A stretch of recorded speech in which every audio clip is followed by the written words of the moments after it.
Welcome back. So, the secret project in said workshop. Yeah, you can see the lumber's been moved out of here. A little bit more space. There is a little bit more space apart from the big smacking tractor sitting right there.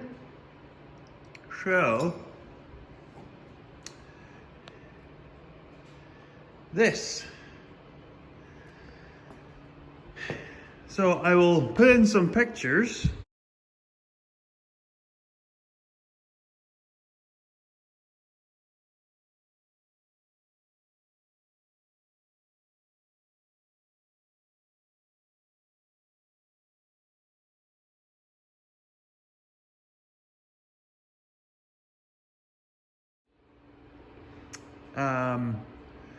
But basically this is a buggy that has been on the farm for a while. It's just been kind of sitting there.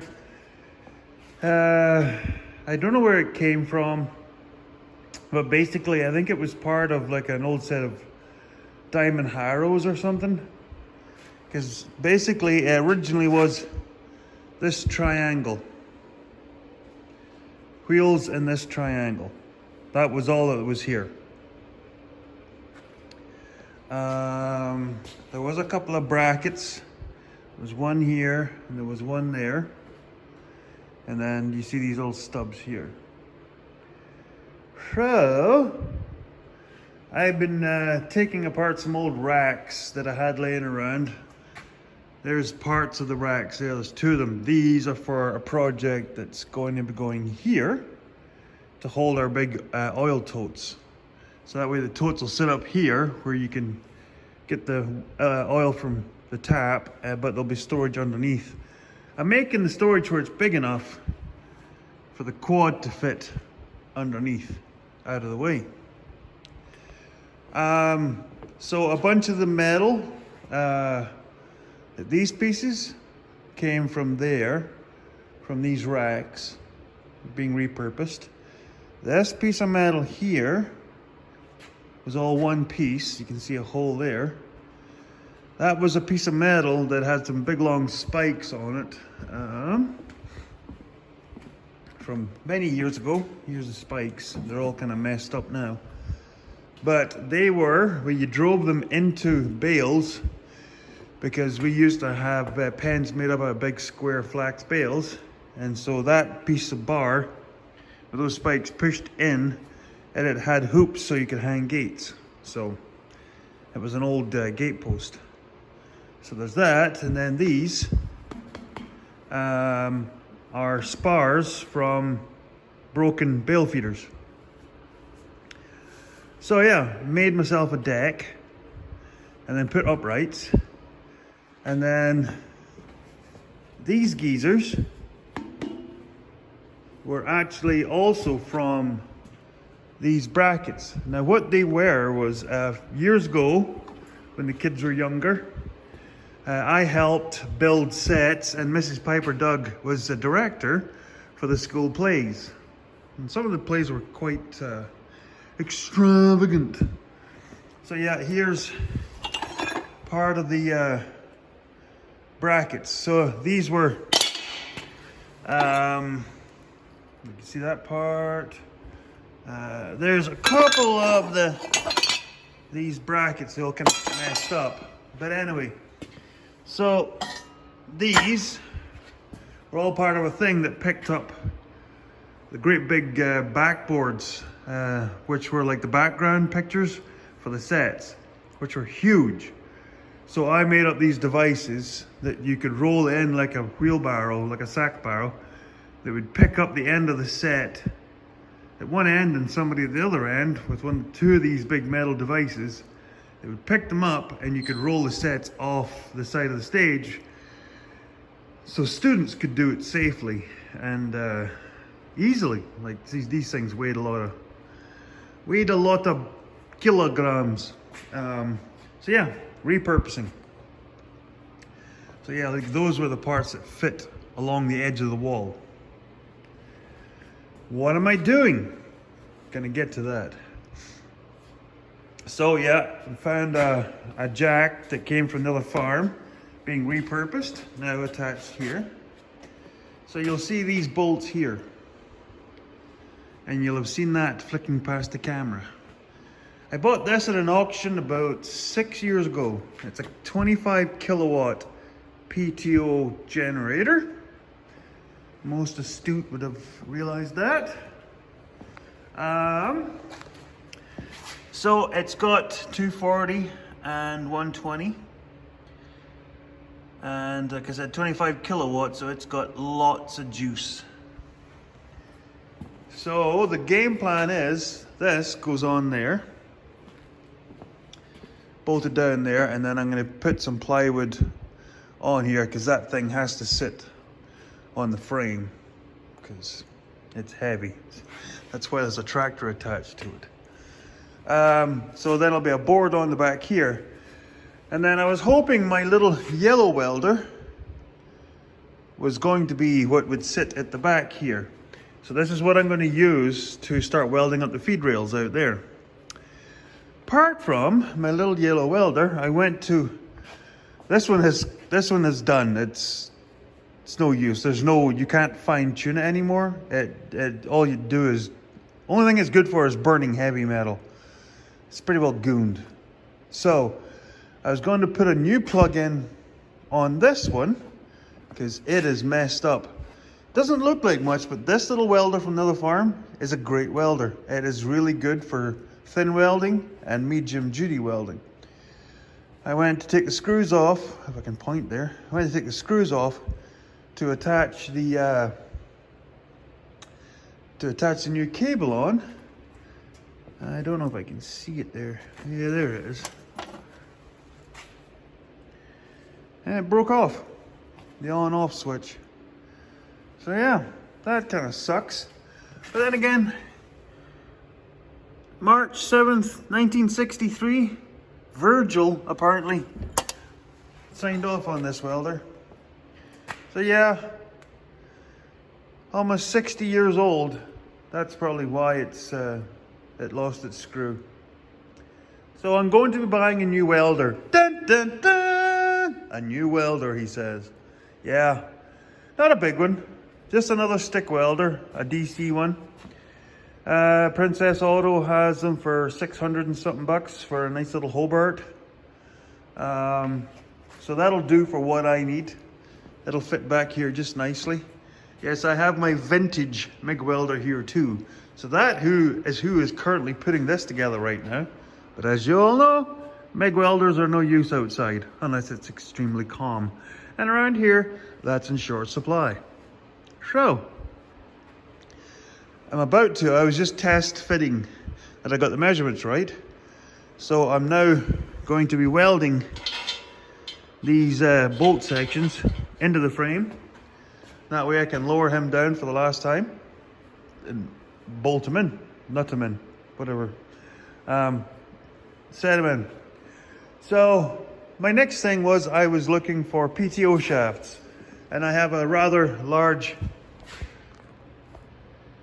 selection of PTO shafts and bits that I've collected up over the years. That one was going to be my idea for it because it was just a little lightweight one. Except I need 540 on both ends. That's 540 there, so it'll be running off 540 on the tractor. Except that's 540 and then that's a key drive, keyway.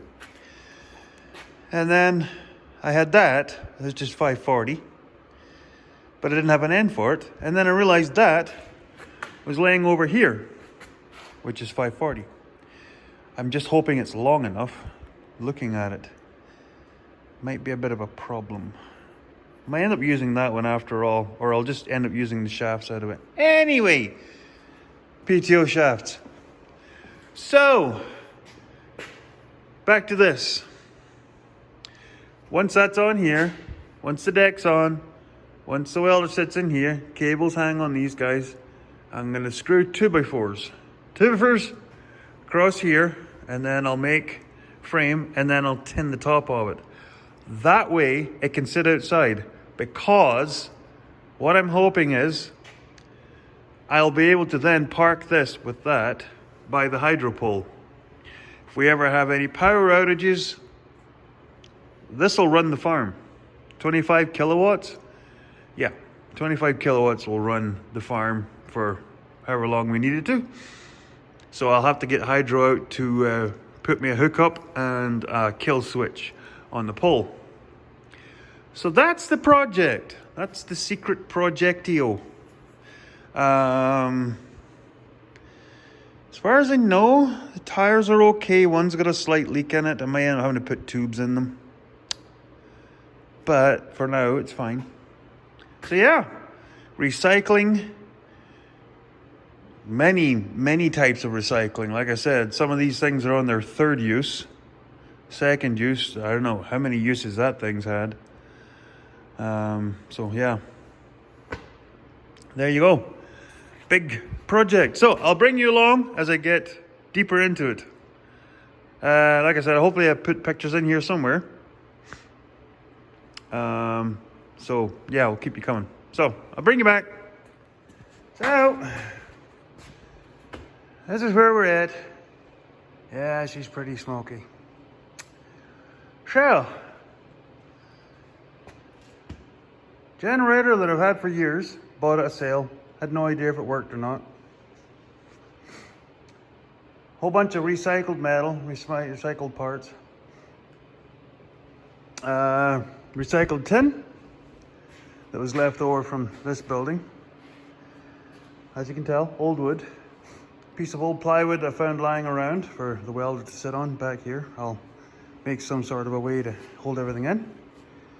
Hooks for the ground cable and welding cable. Whip, whatever you want to call it.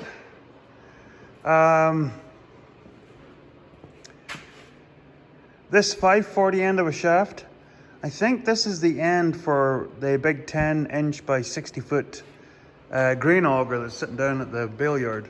It's currently unemployed for a while, so might as well be employed here. So because this tractor stays on the build processor all winter, I wanted to either put an adapter onto the 540 to give it the 1000. Turns out, lo and behold, when I was sending my old baler, the very first baler that me and Mrs. Piper Doug bought, when we were down camping at Killarney, which is south and east of here, a ways down near the border, spied an old baler, and it was when we were first getting into cows, and I wanted our own baler. Couldn't afford a big fancy one, so we bought an old, now let me remember, a 548? No, that's not right. 849. Because you get the 851 is the big chain baler. We had the little one. I think that's the 849. Correct me down there. So yeah, the baler was done. Ed had made quite a few hundred bales for us, many hundreds. But it gave up the go, and of course now we have modern balers. So when I was hauling the scrap down, the old baler went, but I decided to salvage anything off of the baler that would have been of any use. So the lifting rams for the back door, the roller bearing chains, which were actually fairly new, took them off. Some hydraulic fittings, and the PTO shaft. Yeah, I just took the grinder and snacked her off at the gearbox and grabbed it. Thought, you never know. Lo and behold, it was 1000, and it had the rectangle shaft there. So yeah, 10 by 60 grain auger tractor end shaft, and an 849 New Holland chain baler tractor end 1000 there. So got to the point where I can get her running. So as you can tell, smoky. Gave it a spin, got it up to half RPMs, and the gauge barely moved, which is not a good sign. Gauge might not work. but I plugged my drill into the 120 outlet and it barely turned it. So if it can't turn a 120 drill, the 240 is not going to be much use to me on the welder. So I think the reason it was in the sale was it was tired out, done. So it looks like I might be doing a brush rebuild on this old dog if I want to use it for welding up the feed rails. So I'm gonna have to do some more edumacating. Bit of a bummer, because I was hoping this would be one of the projects that would actually go well for me and not be an absolute bum. But that's not how it works around here. So yeah, tomorrow's supposed to be really nice. So I'm cutting all of these angle braces to go on the uprights for the roof, to take the jiggle out of the roof. So made a whole pile of them out of old broken boards from the feed rail.